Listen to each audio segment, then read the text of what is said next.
You don't need a juicer to make fresh vegetable juice. Today I'm going to be showing you how to use a blender to make fresh carrot juice. Hi everyone and welcome back to Clean Eating Kitchen. I'm Carrie and I'm a certified holistic nutritionist and I have a master's degree in public health, and I love to show easy gluten-free and dairy-free recipes to help you feel your best. So today we're going to be using my Vitamix high-speed blender. You could use any type of quality high-speed blender. High-speed means that it can break apart those hard fibers of vegetables like carrots. So that is the best kind of blender to be using for this recipe, but it will save you money because a quality juicer can cost you upwards of $300, $400, maybe even $500. And so if you want to make your investment in a blender, then you can still make the juice. You don't need to buy a separate juicer. So I'm going to show you how to do that today. I have a few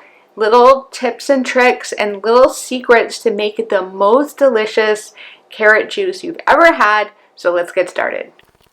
So I am making this juice using primarily carrots, but then the real trick is that I'm going to be using the ginger for flavor and then also oranges.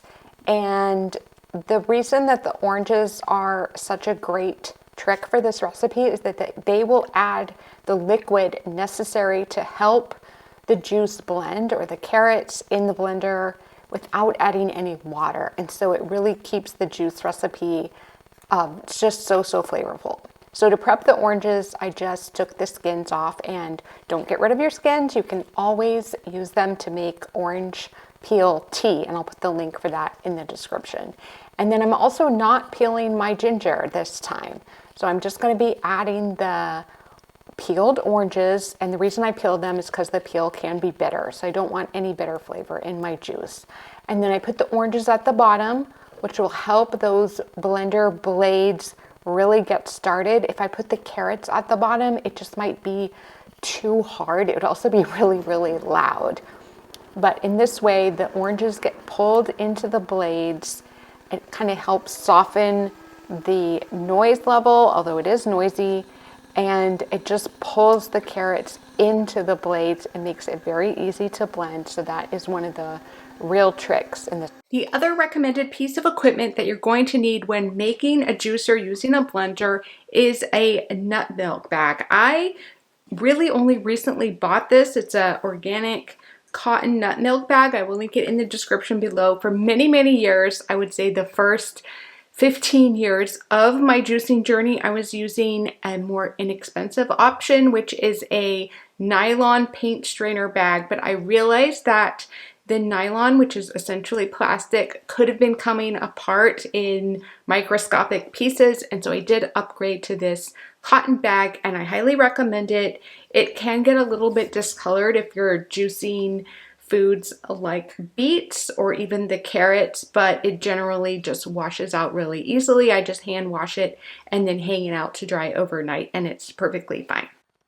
So then after we've made our blender carrot juice, we do need to strain it. And I usually get a lot of questions about why not just leave it as a blended drink. That's more of a smoothie, and you could definitely do that. But in this recipe, we're making a juice, and the juice has the fiber removed. It does make it easier to digest.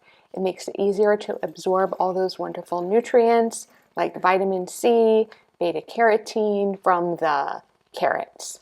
So this juice tastes absolutely delicious. I love the texture of it. It was so smooth straining it. I will say that the pulp was very soft, so it's not like a very dry pulp, which you get from a juicer. So that is probably a drawback to using a blender to make juice, is that the pulp is not as versatile. You could definitely add it back to smoothies, or you could probably put it in baked items, but I do find the drier pulp when using a juicer is maybe a little bit more versatile, and I've used it in even making things like crackers. So this juice will last up to, I would say, about 4 days, but it's going to taste the best within the first 2 days or so. You won't really get any bitterness. If it starts to separate, just give it a little shake and store it in the refrigerator. I like these glass jars that have a lid, and so you want to try to keep the air away from the juice to prevent oxidation.